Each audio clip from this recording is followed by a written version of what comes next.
to meet you, LP Camozzi. And as I mentioned to you before in our virtual green room, I'm sure that I've seen your name somewhere, and I just can't for the life of me recollect where. Can you tell us a little bit about yourself?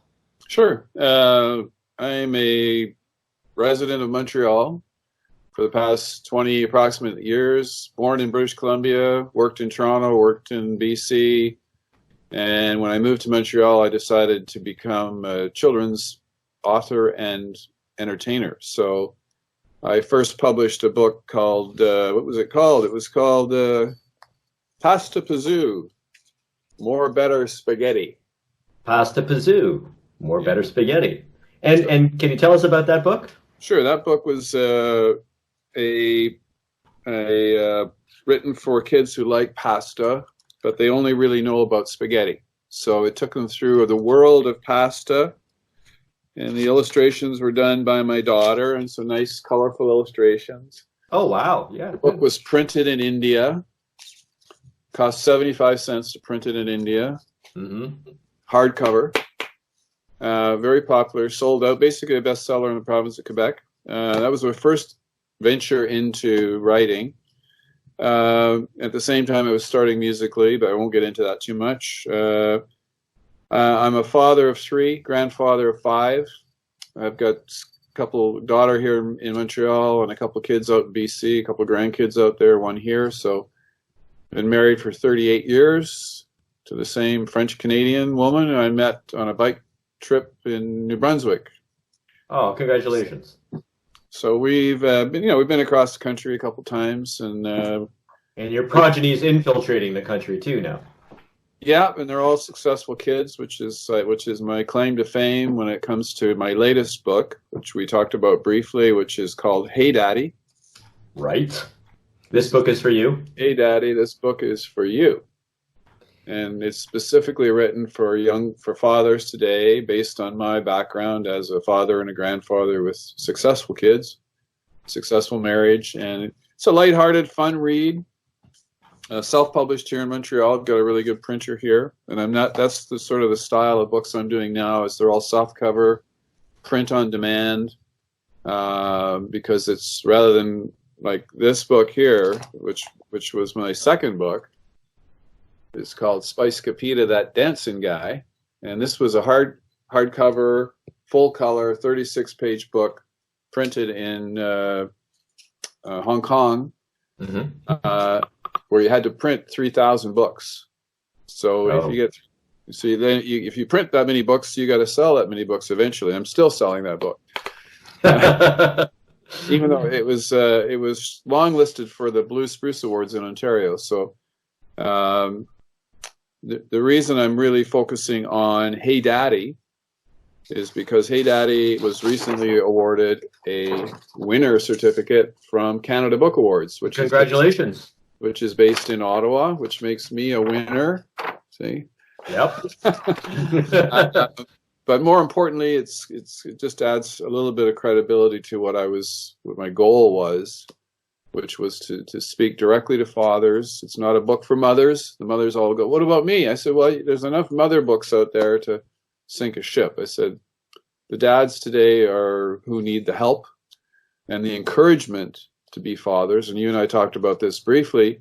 Yeah. But from my perspective, to me, it's a crisis. It's a situation where there's a tremendous imbalance in the world right now. And unfortunately, a lot of the marriages are breaking up when their kids are very young, and or guys aren't interested in getting in relationships, and women aren't interested in getting in relationships with guys who don't want relationships. So there's a lot of disconnects out there in the world of families and parenting, and I wanted to make a statement that would be not pushy, but relied on some research that I had done and a couple things that I've been following for a number of years related to boys falling behind. Mm-hmm. Boys have been falling behind in the school system since my kids were in school, which is 25 years ago, when things started to recognize it. For many years, the girls were left behind or ignored. The way they treated it is they just basically cut the boys off the back of the bus. that's resulted in a lot of problems within, as we said earlier, with relationships and how things are coming together. Unless you have a very strong family unit, and strong family units still succeed. But so those are some of the big picture ideas. But at the end of the day, I've always been interested in kids. My job when I was a teenager was a lifeguard. I used to teach swimming to kids. Singing the music to kids is a real joy for me, to get kids involved and sing about things that affect them, whether it's Big Bad Bully Billy, or whether it's I think I'm in love but I'm not really sure with the redheaded girl who sits right here next door. These songs all have things that are still bits of my memory going back into my life, and things that I came across living in either West Coast rain conditions or Northern Ontario snow conditions. Those are what prompted the stories in the songs. So, but this being a book thing, I guess the other. So I've shown you my first book, which was Pasta Bazoo, More Better Spaghetti. Yep. Second book was Spice Capita, which was a story of a boy who went around the world of dance, and every place he went to reflected the artwork of that country. So, for example, this was the hula thing from Hawaii, and you can see very, very gorgeous images that my now graduated artist daughter had done. So she invested a lot of time in it. The third book, which I haven't shown you yet really in detail, is this one, which is Alpha Bones Candy. Yes. And this is a great book because it's an ABC book for parents. Every single page has objects hidden in the illustration that begin with, in this case, the letter E. So kids have to find the objects, and then they can color it. Plus, it teaches them how to write poetry, which is a very simple form of poetry. This has been a really successful book. I just haven't had enough time to sell it, but it's definitely something that I would, given the opportunity in Ottawa, if we ever have the show up there, to present that to people. It's always been I did very well with it at Christmas this year, and I hadn't seen a lot of people for a long time. So other than that, I'm basically healthy, and I like to play tennis. I like to ski. Like to stay alive in this age of COVID-19. Yeah. Yes. And by the way, I also have a full-time job. I'm directly involved in some of the things that are affect there. So. Oh, can you talk about that? Sure. I work for a company based in British Columbia called Nemex, which is a seller of medicinal mushroom extracts grown, processed, and produced in China and delivered into the United States. So most of our customers are in the U.S. And our business has been steadily increasing over the last 5 years as more and more people understand the value of these products, and aging baby boomers who want solutions to their health in an herbal way. So this is all herbal medicine. So it's my day job. It's I work from my home in Montreal and deal with customers mainly across the United States. And my background is in advertising and marketing, and so I've got a pretty good resume when it comes to the business side of my life. But when I retire, my only business is going to be outside and writing books, hopefully for kids and their parents, and whatever else might come to mind. Who knows? I might actually write a novel someday. That's when I have the time to do it. So.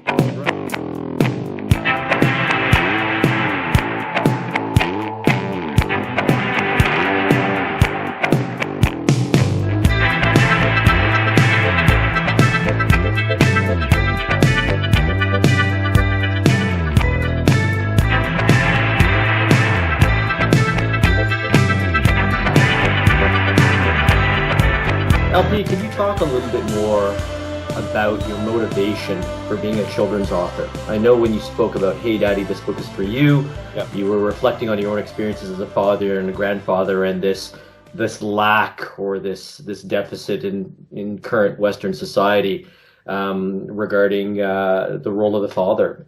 Can you talk to us a little bit more about maybe what experiences have motivated you to become a children's author? Well, probably first and foremost is that I was bullied really badly when I was a kid. I wore glasses from the time I was 16 months old because I had an eye problem.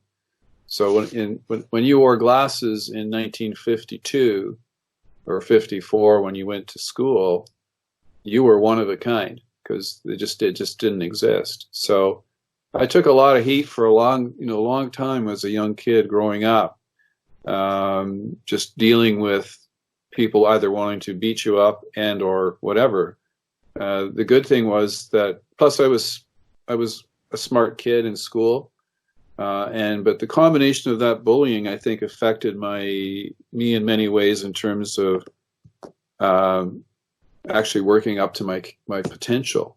Because when you get bullied by people, you tend to try to fit in, and you do this and do that. So, plus I had seen and witnessed as a parent, being part of the parent-teacher committees in where my kids grew up. I could start to see how the girls rightfully were getting much better treatment and encouraged to do a lot more things that they weren't doing before. But unfortunately, a lot of boys were falling off the apple cart. So I wanted to write things that would appeal to boys and girls, but I wanted to be able to sing to both of them. I wanted to be able to encourage both of them to do what they want to do. Because I like kids. I've always liked kids. I've got successful kids. I came from a family of 7 kids. So these are all things that were probably part of why I wanted to do this. And I think it's still evolving. I think, who knows where it will go. But I know that I have a very good rapport with children. And if you've ever seen any of my stuff on video, then you would see that, just the kids like me. So, but it's tricky, there's so much paranoia that's been created over the years about being involved in the school system and what have you. It's a very touchy subject. And the other key thing that motivates me, I'll tell you right now, is that what we've witnessed in the public elementary school system in Canada is basically that male teachers have been dumped off the back of the apple cart. So the children today are largely being taught by women, which is fine, except there's not enough male role models in the system. And if there's not enough male role models in the system, then the system falls apart. And we get into the situation that we started this conversation with, which is that if we now have a situation where women today who are successful, and rightfully so, can't, quote unquote, can't find decent men. I don't know how many times I've heard that quote. Mm-hmm. All I got to do is go back 20 years and see how it started, and go back another 15 years and see how male teachers could get thrown out of the school. If a kid went to the parent and said, "Daddy, this man touched me in the school," or "Mommy," the school would immediately toss out that male teacher until it was resolved. So that's improved somewhat now, but there's still a very big gap between the percentage of women teachers in the elementary school systems and the male teachers. So, and I think that contributes to all the things we're talking about, because women teach differently than men. And, absolutely. So those are. I mean, I'm not picketing anybody on it and going on a campaign about it, but and I benefit from it because I can get invited to a school because there's maybe the only guys in the school are the janitors. Mm-hmm. I can go in and say, "Hey kids, I'm a daddy. I got 3 kids just like you. They're all growing up now. This is where some of the things we did. Boys and girls. See if you can do it there." So, combination of being bullied as a kid, being creative. I mean, I'm a writer by profession, advertising writer by profession, marketing writer, but want to do something more fun. Plus, it's a people thing, you know. I love going to doing things where I'm sitting at a show or a fair, and I get to talk to parents, and I get to ask them to have their kids see if they can find a couple objects in Alpha Bones candy, and see them get it. Like it's quite an interesting process. Because I do visits to chapter stores occasionally, actually fairly regularly, but I'm trying to get out of that. But it's just because it's so much work. But you can get families where they'll come in and you'll have two brothers or two kids that are 4 and 5 respectively, or 6 and 4 or whatever. And some of them can't read a word in this book. Mm-hmm. Can't read a word. And then you get another kid who'll come in with his mom, and he's obviously been well trained, and he's obviously wants to learn about words. A, he can read the poem. B, he can find the objects because he wants to find the objects. And C, he wants to take it home because he can learn how to write a complete thing in the back. And he is an exception to the rule. There's a lot of, I don't know how they're doing it now, but there's a lot of young kids today that are in that absolutely critical 4 to 8 age group. They can't read. Mm-hmm. Can't read well enough, you know. So now I'm not talking about private schools. That's a different thing. Right. I'm talking about the public system. So, and I'm not wanting to talk about it too much because I'm going to be blacklisted. But you know, I mean, those are things. You asked the question. I think I've given you enough. Yeah.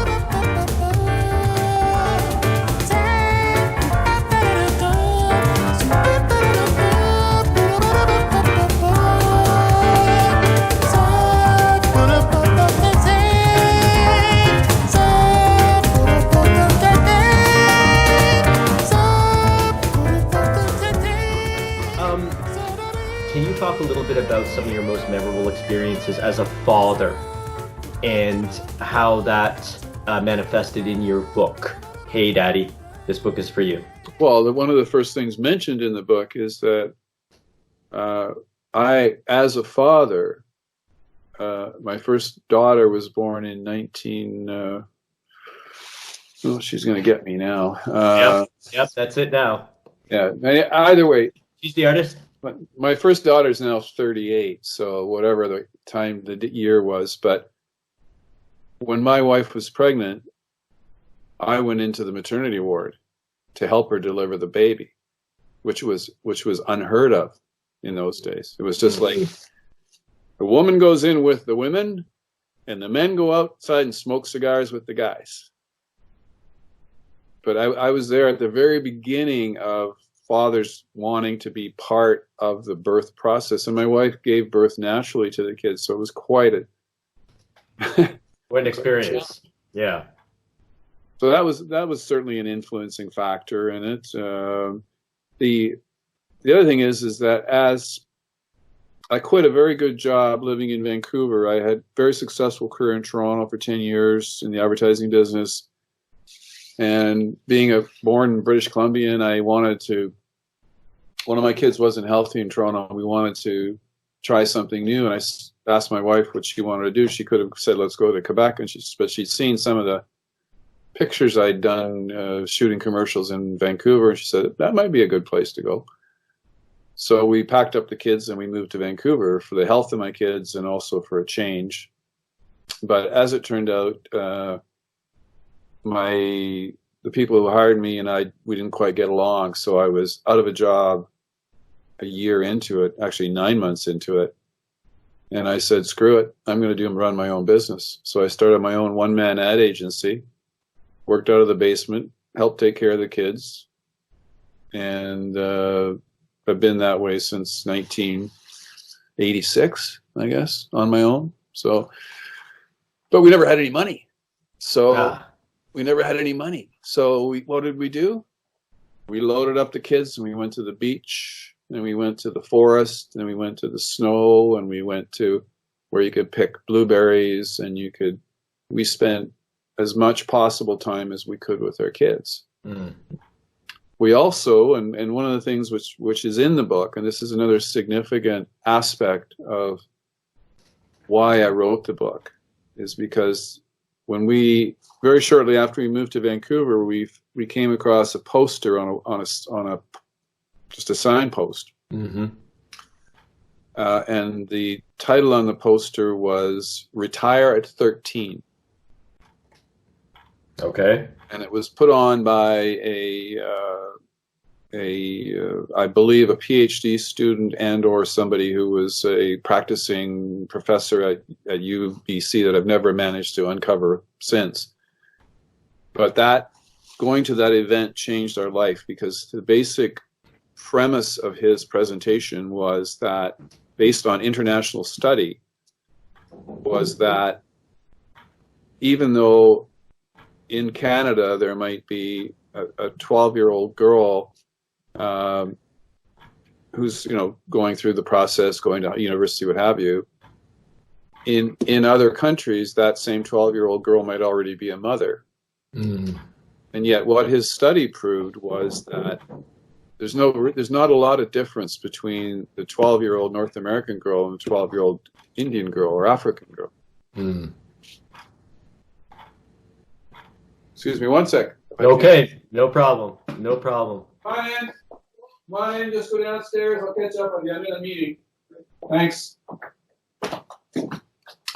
Sorry, I'll go back to that because I just had company come in, but actually plumbers. I got flooded out here yesterday. So. Oh, I thought it was the mushroom delivery man. No, that's another story. So anyway, the long and short of how I really was motivated with working with children, and this was a lot related to that point in our life where we were taught by this guy, who I still never found him again, but that your kids are basically done by the time they're 13 years old. There's very little you can do with them after that point. So the key is, if you're going to be a good father and a good mother, what you need to do is invest as much upfront time as you can with the kids, like 0 to 8 at the very minimum, on all the kinds of things I just talked about. Right. And what that does is it forms the children. It starts to teach them the different roots. It gets them established, teaches them to read. We piled books on our kids, as my parents did to me. So, but his point was well taken. By the time and we've run across these situations too, my wife and I, where somebody's got 2 boys, 14 and 12 or whatever, and they are complete hellions. They've had problems with the police, and it wasn't for a shortage of money. It was a shortage of parental attention. So my primary goal with this book, and if I die talking about it, is going to be, if you want good, successful, healthy, wealthy kids, you need to invest in them early. Because if you wait too long and you just try to buy them off, you give them all the toys they want, all the gizmos, all the trips to Vegas or to wherever they're going to go. Mm-hmm. It's great, but how much real time are you giving them in terms of the basics? And this is, if I had I had a mission right now, my mission in my later years would be to talk to people about this and say, listen, this is what you have to do, parents. This is really what's going to make a difference in your life with your family. At the same time, it's not a lecture. Right. This book is not a lecture. There's lots of humor in it. There's lots of things in it, like you've already asked questions about what did you do with your kids, and some of those things are listed off in there. Okay. But it's an easy read. It's about a 4.5-hour read. I sell it for $23, shipping included. So how do we obtain a copy of your book then? You personally, or your a viewer in general. A viewer in general can get the book through PayPal. Just go to PayPal, and you're going to want to look for lpcamozzi@gmail.com is my address. Okay. lpcamozzi@gmail.com. Gmail.com is the link in PayPal, and then they can send me $23, and I will package up a book in a nice little envelope that looks like this. And they go in there. The book goes in there. I ship it to them after I get their money, and everybody's happy. Thank you for the step-by-step. Appreciate it.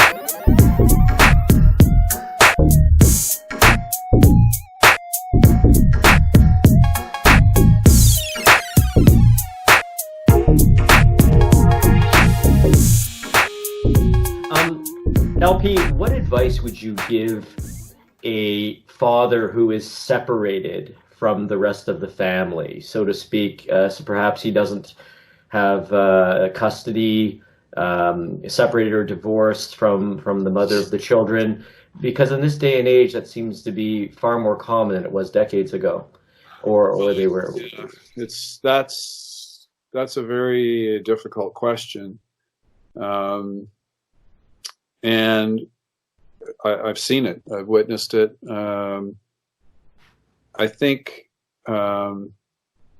we've had this situation in our family with one of our girls, and I won't get into the details on it, but at the end of the day, in this case, what I think is working is that he has custody rights, and he has attention rights, and he has as much of a chance of spending time with his son as his daughter, as my daughter does. And that's taken a while to work that through. Unfortunately, it's a significant issue, because sometimes the breakup is tough, and it's ugly, and the dads get cut out. I mean, I've seen it in Montreal. There's a movement in Montreal at one point because the fathers just weren't getting a fair shake. So I think it's on an individual basis. I think that that has to be worked out between the two combatants, if you will. But the other thing that has worked with people who because I helped mentor a client of mine one time who was, a marriage just wasn't working. And, but I said, I helped her to try to get some therapy, try to get the two of them involved in therapy. Still didn't work. But ultimately, I think the one piece of advice that I noticed from another friend who'd gone through it when I was in Toronto is that they stayed relatively close to each other geographically, so that you could, in this case, their son got a little bit older. He had an automatic choice of being able to go to either of the two residences because they were reachable. So, as opposed to a situation where a father today might be, if I was in Montreal, maybe he lives on the South Shore and the woman lives on the island, and it's complicated to get it there. And the other thing is, I guess you just have to get over the anger. I mean, that's not easy. You need to have some counseling probably. And fortunately, my wife and I managed to survive our 38 years together. But I think part of that is that we give each other the space that we want and need at times. So. Yeah, and to be fair, though, it's not easy. I look at my parents' generation, and there were many couples who, they had 4, 5, 6, 7 kids, and finally the woman said, "That's it, Charlie. We're not having any more kids. If you want some action, go get it wherever you like, and I love you. I'm going to stay with you." But so, and it's gone from that to of course, to having the tools to not get pregnant. But if you go from that standpoint, and my dad in those days, he worked his ass off at night to try and feed 3 kids, selling life insurance. So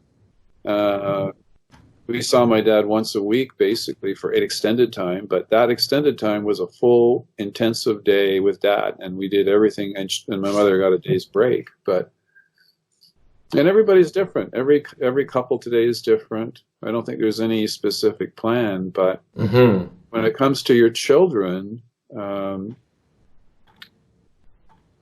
pretty smart. They figure it out pretty soon in life as to what's going on, and it's not easy. It's just not easy. So it's not. I can't really go beyond that because I haven't gone into that space. But I will say that it's an unfortunate balance in a lot of cases, where there's not enough time for dad, and there's not enough time for dad to bring, especially when it's a boy. That's boys need their dads to give them direction and what have you.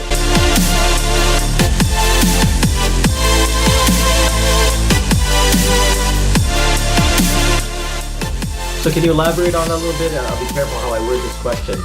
But are there things that are uniquely contributed by the father, or predominantly contributed by the father, that are necessary to the upbringing of children, and specifically sons, as you were saying? Well, it's in the book. You're a marketer, all right. Just to remind. All right. To be honest, what's in the book, and what I did as the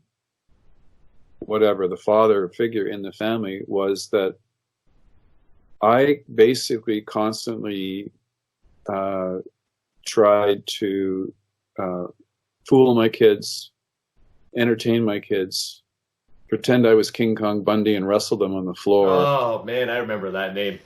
Yeah, and Dad's the jerk. Dad should be the jerk. Mom is the disciplinarian when it comes right down to it. I mean, she gave birth, she fed them, she taught them, she cared for them, she loved them, she wiped them down. Dad was the class clown. If Dad can be the class clown in the book, then you end up. We used to attract. I'm not saying my wife never went with me, because she did. Say we were going to go for a walk, and I would have a handful of candies or cookies in my pocket, and I would take the kids to the tree, and I'd say, you know what, this is the cookie tree. And the kids would say, what's a cookie tree? I said, well, if we really reach into the tree, of course you have a little sleight of hand in there, and you go, and you say a few magic words, you could get a cookie.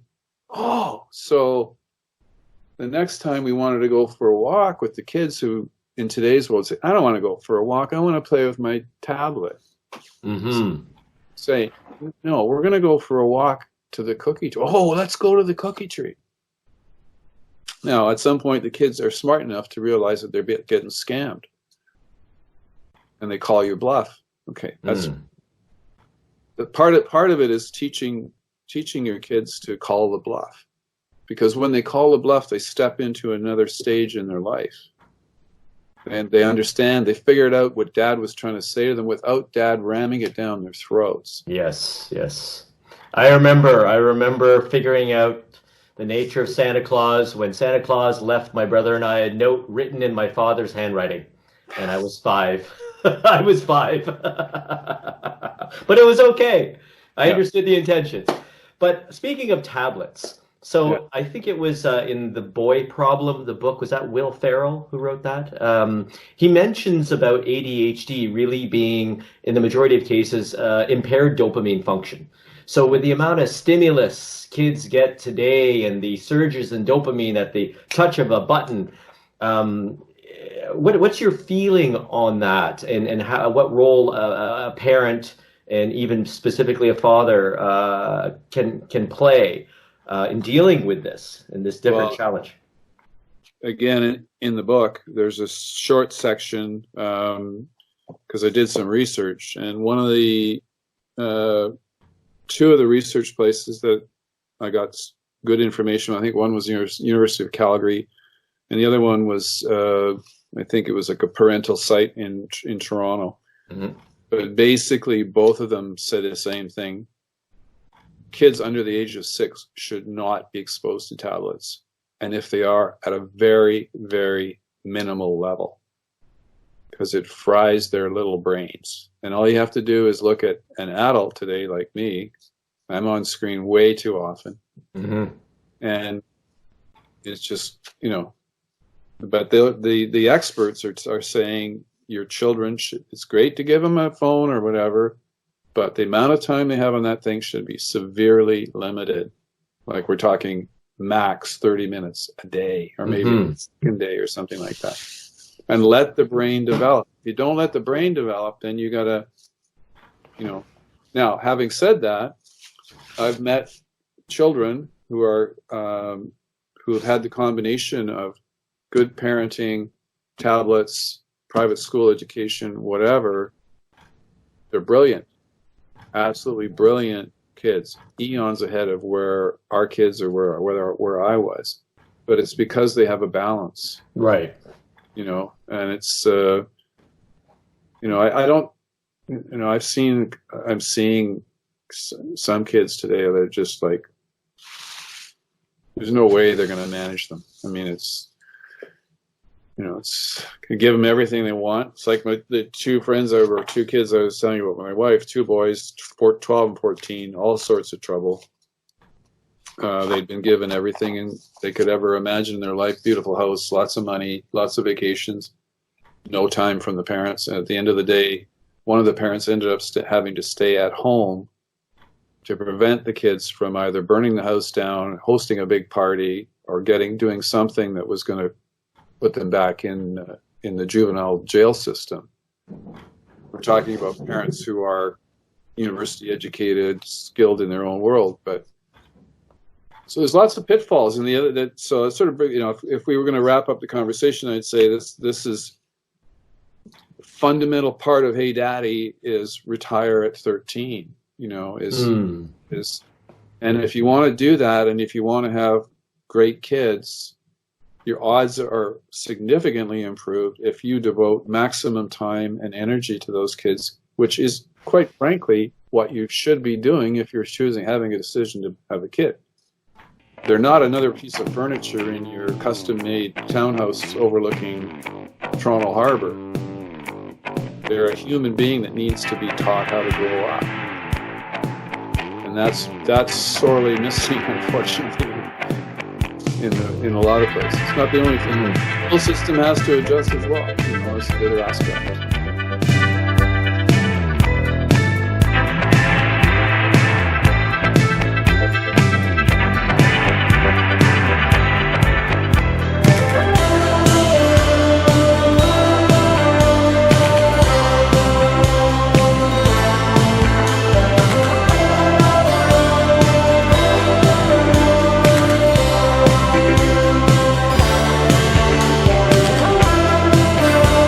LP, just before we wrap up here, is there any message specifically for grandparents in your book?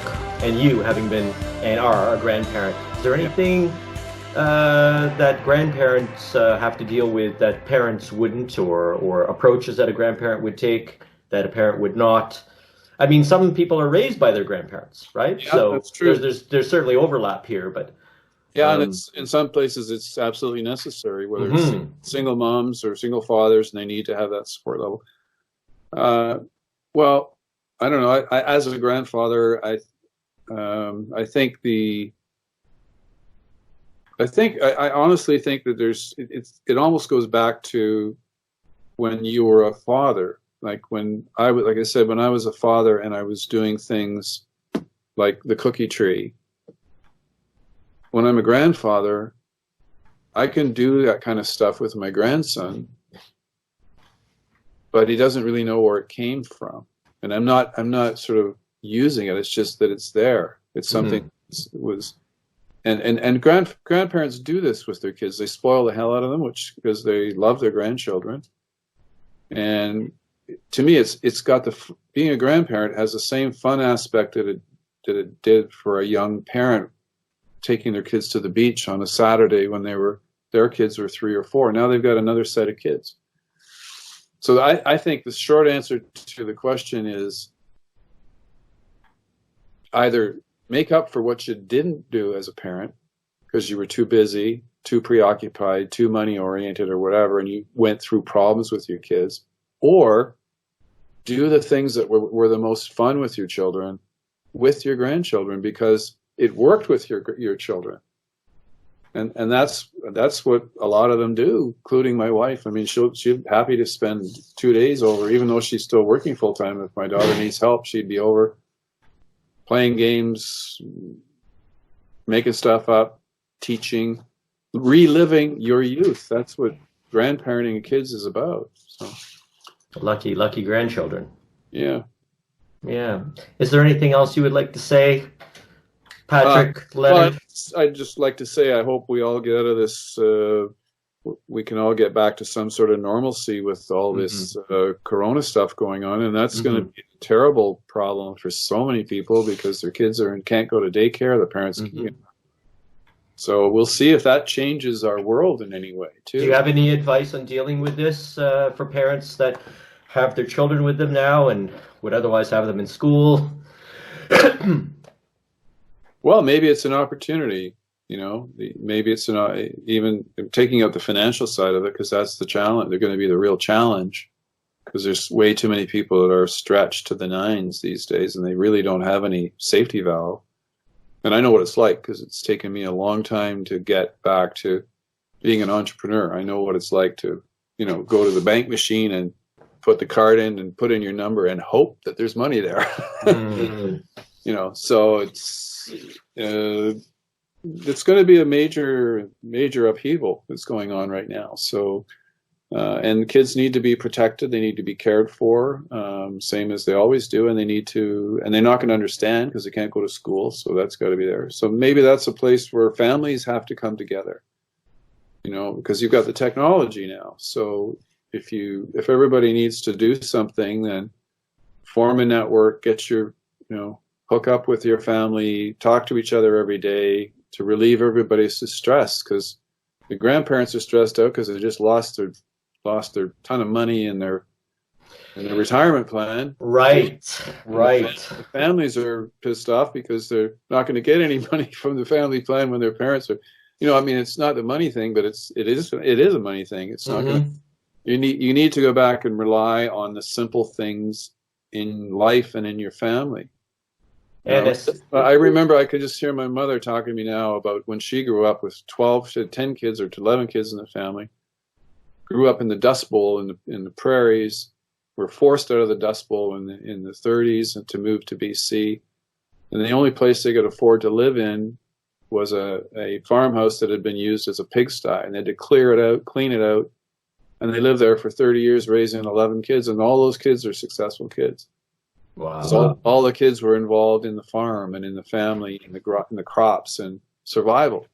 Half of them didn't have shoes. We're such a spoiled world now. We've got everything and we've got it instantly. But when you really talk to grandparents about what it was like, and this will be the last thing I'm going to say.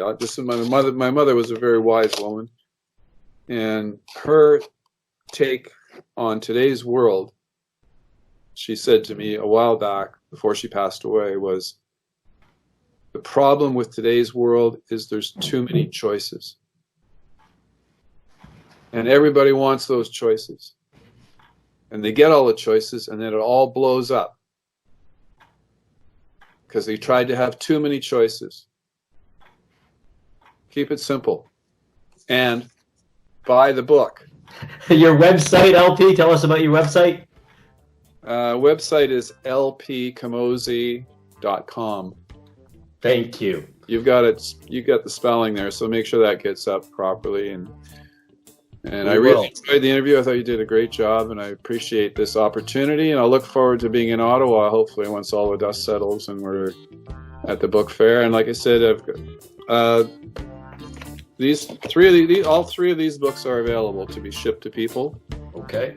This one is $23, including shipping and tax. This one is $21, including shipping and tax. Okay.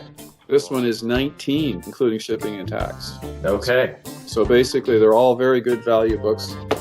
All had some sort of winner thing attached to them, but this is my mission. Understood, LP. It's been an honor, and I look forward to meeting you in Ottawa. Thank you for your insights, and stay safe at this time. I will. You too. Take care. Bye-bye. Bye-bye. Thank you. Bye-bye.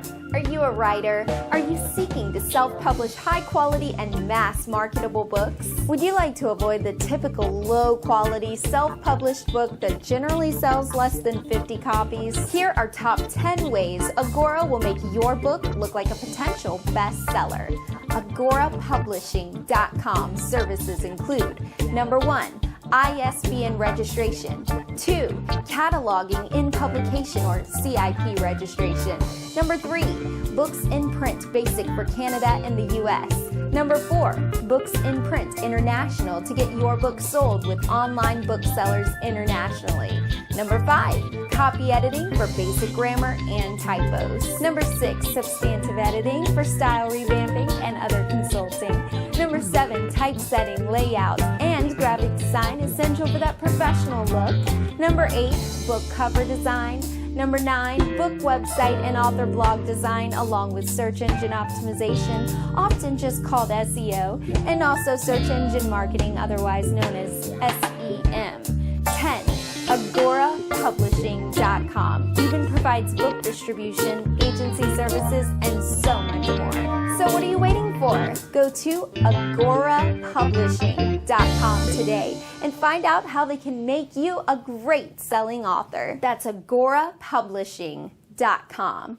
AgoraPublishing.com.